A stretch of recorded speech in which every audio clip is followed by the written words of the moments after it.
Xin chào tất cả các bạn, quay trở lại kênh Chuột UT. Và hôm nay tôi muốn chia sẻ với bạn một cái nội dung mà gần đây có một số các bạn có nhắn tin và có hỏi tôi về vấn đề này. Và hôm nay tôi sẽ làm rõ cho các bạn để cho các bạn có thể hiểu về cái việc đó là chuyển IP ra nước ngoài để có thể làm cái gì. Và rồi nhiều bạn có nhắn tin rằng là fake IP ra nước ngoài để làm sao chúng ta thực hiện, chúng ta tối ưu cho kênh YouTube, rồi tối ưu cho website, rồi kiếm tiền nó nhiều hơn. Đấy, thì chắc chắn rằng đấy là một cái điều mà các bạn hiểu như vậy. Thế thì chúng ta sẽ đi hiểu sâu hơn, đó là thế thì fake IP hay chuyển IP ra nước ngoài để làm cái gì và có lợi có hại như thế nào. Và rồi hướng dẫn một số cái cách chuyển cho các bạn để các bạn có thể hiểu xài trên cái nền tảng mà mạng của các bạn. Thì chúng ta sẽ tập trung vấn đề luôn. Tôi sẽ chia sẻ với bạn cái phần về đầu tiên liên quan về cái lý thuyết mà chúng ta phải hiểu. Đó là chuyển IP ra nước ngoài, hay nói một cách khác đó là fake IP. Thì cái vấn đề này đó là một cái việc mà giúp cho bạn có thể kết nối với một trang web bất kỳ thông qua một cái server proxy, giúp bạn che giấu cái địa chỉ IP thật của máy tính của bạn, thay vào đó đó là một cái giải IP ảo, hoặc đó là một cái IP của một quốc gia nào đó. Các bạn có thể lựa chọn Anh, Pháp, Đức, Mỹ, Hoa Kỳ, rồi là đủ thể loại thì không thiếu gì. Và rồi thực hiện, các bạn thấy rằng là cái mục đích của cái việc fake IP hay chuyển IP này thì tôi muốn chia sẻ với bạn rằng là cái việc đầu tiên đó là giúp cho các bạn có thể truy cập một số các web bị chặn. Và các bạn thấy rằng là ngoài Facebook ra thì có rất là nhiều những cái web mà chặn cái thị trường Việt Nam, ví dụ như là nó update một số các thuật toán, hay một số những cái quốc gia nó có những cái trang web mà chặn địa chỉ Việt Nam. Đấy, nó không cho Việt Nam chúng ta sử dụng, nhưng chúng ta vẫn sử dụng được, đó là chúng ta sẽ fake IP sang và chúng ta xài một cách thoải mái. Rồi rằng là khi chuyển IP đó thì nó nhằm mục đích đó là giúp cho các bạn có thể khắc phục một số những cái giải pháp, đó là các bạn có thể truy cập, các bạn theo dõi, các bạn truy vấn một số những cái thông tin mà các bạn cần tìm hiểu ở bên nước ngoài, rồi là giúp cho các bạn có thể triển khai, các bạn thực hiện, các bạn tránh một cái sự nhòm ngó của hacker khi họ hướng tới cái địa chỉ IP thật của các bạn, rồi là giúp cho các bạn vượt qua cái tường lửa bởi một số các quốc gia chặn cái IP của Việt Nam.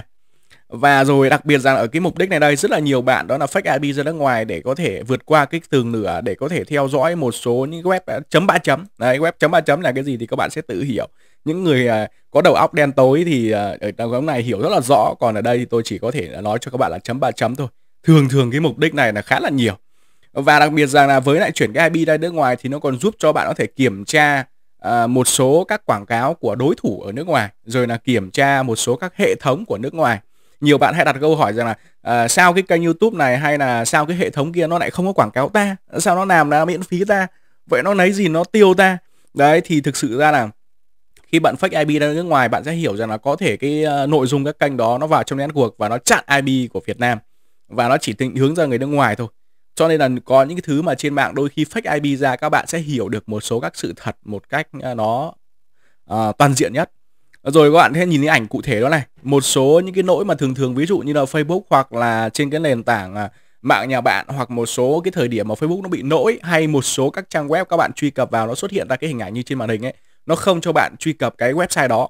Thì cái mục đích mà fake IP ra nước ngoài nó sẽ giúp cho các bạn cái việc mà có thể vượt qua khỏi cái bước mà chặn bởi tường lửa, hay một số những cái nội dung mà các bạn bị liên quan về vấn đề về cái IP về mạng. Rồi rằng là các bạn có thể thấy rằng là khi triển khai sử dụng fake IP nước ngoài ấy, thì các bạn có thể dùng được một số các dịch vụ của nước ngoài. Đấy, các bạn có thể sử dụng, các bạn có thể mua sắm, các bạn có thể donate, rồi là các bạn có thể làm một cái việc gì đó. Rồi các bạn có thể vào được trong những cái đội ngũ nhóm ở nước ngoài, các bạn có thể vào trong những cái diễn đàn, những cái nội dung mà các bạn vào trong đấy, các bạn có thể bàn luận, nói chuyện với nhau như những người nước ngoài thực thụ.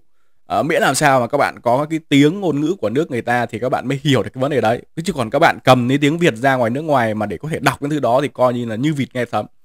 Rồi rằng là chuyển IP ra nước ngoài thì các bạn sẽ tìm hiểu ra được một số cái điều rất là vui. Các bạn có thể vui chơi, giải trí, download một số những cái nội dung sách, báo, rồi rằng là truyện, rồi là game, rồi là phim, rồi có thể rất là nhiều cái mục đích khác. Thì đấy là cái mục đích mà giúp cho các bạn chuyển cái IP ra nước ngoài. Nhưng cái điều đó là rất là nhiều bạn, các bạn hỏi rằng là chuyển IP ra nước ngoài, fake IP nước ngoài để làm sao tối ưu kênh, có nhiều tiền, có quảng cáo. Thì cái điều đó nó chỉ là một cái phần nhỏ. Khi các bạn sử dụng, các bạn áp dụng thì chúng ta phải biết cách quản lý và biết cách vận hành. Còn nếu như chúng ta cứ lạm dụng vào thì coi như là nó sẽ không mang được cái giá trị gì. Thì ở trong đây là tôi muốn mở ra một cái điều nhỏ để cho các bạn thể hiểu cái vấn đề đấy. Rồi là các bạn thấy rằng là đấy là những cái lợi mà chúng ta fake ra, chúng ta xem được, chúng ta theo dõi được, chúng ta tham gia được, chúng ta thực hiện, chúng ta nhằm cái mục đích nào để có thể kiểm tra đối thủ, rồi xét những cái vấn đề liên quan về quảng cáo. Bởi vì là khi lúc nào các bạn đi kiếm tiền trên mạng online, các bạn thấy rằng là không chỉ kiếm tiền trên website, trên YouTube, mà các bạn còn kiếm tiền thông qua một số những cái nghề. Đấy, các bạn có thể làm affiliate, các bạn có thể làm cái nghề chạy quảng cáo, các bạn có thể làm nghề bán hàng, kinh doanh rất là nhiều. Thì lúc đó thì chúng ta vì sao chúng ta fake IP để kiểm tra đối thủ, rồi rằng là có một số những cái hình thức tà ma ngoại đạo là chơi xấu để đủ thể loại rất là nhiều. Nói chung là trên mạng là cái gì nó không có, nhưng đấy là cái lợi.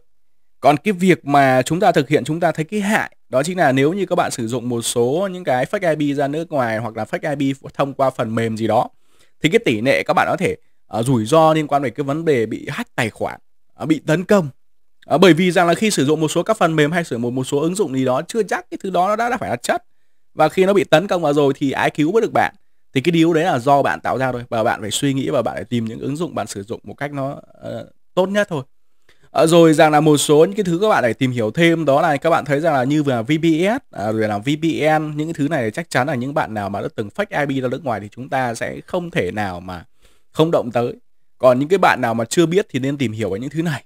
Còn những cái điều mà lợi ích hay là những cái vấn đề mà mục đích chúng ta fake IP, chúng ta chuyển IP như nước ngoài để làm gì, tôi đã vừa chia sẻ với bạn để giúp cho bạn hiểu.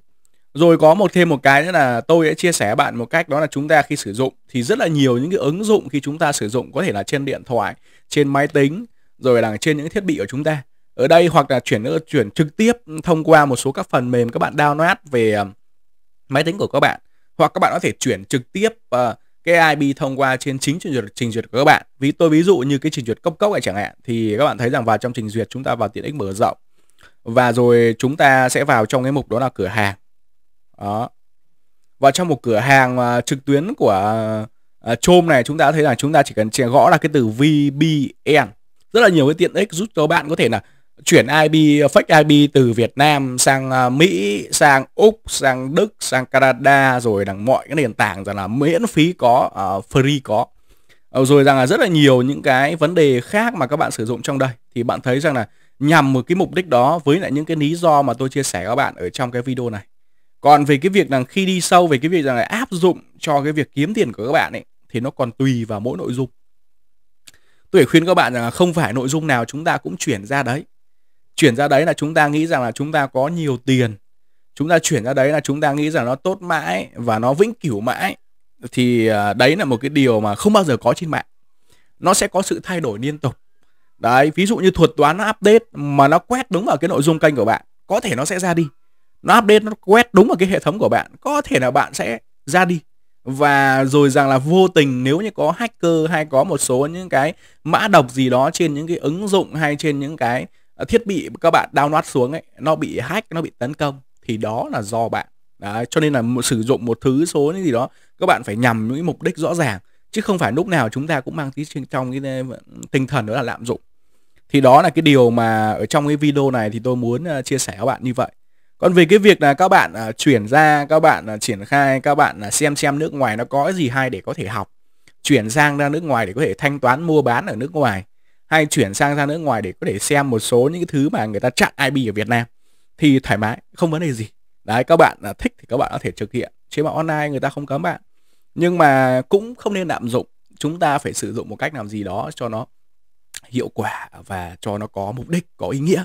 Còn không nên là mang tính chất rằng là thấy cái gì hay, thấy cái gì mà nó kỳ lạ, hiếu kỳ, cứ nao đầu vào, nhưng mà không hiểu cái vấn đề thì cái tỷ lệ mà nó phản ngược lại với bạn. Đấy, tức là nó phản tác dụng này các bạn. Đấy, điều tốt thì không có, thì toàn điều xấu, thì nó rất là buồn cho những cái bạn kiểu dạng như vậy. Cho nên các bạn phải nghiên cứu rất là kỹ với cái mục đích của các bạn khi các bạn chuyển hay fake IP ra nước ngoài.